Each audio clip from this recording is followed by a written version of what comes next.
حدیث پاک سنیں گے آپ کی طبیعت بڑی ٹھنڈی ہوگی۔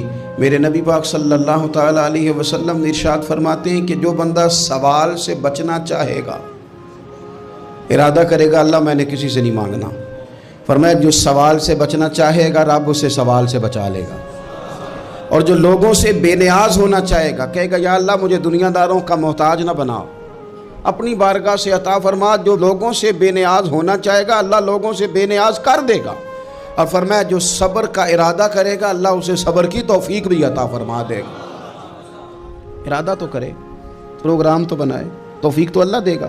جو صبر کا ارادہ کرے گا اللہ صبر کی توفیق بھی عطا کر دے گا۔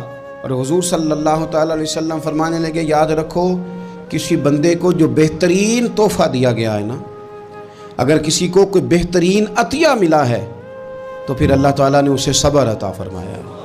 یہ بہترین تحفہ ہے۔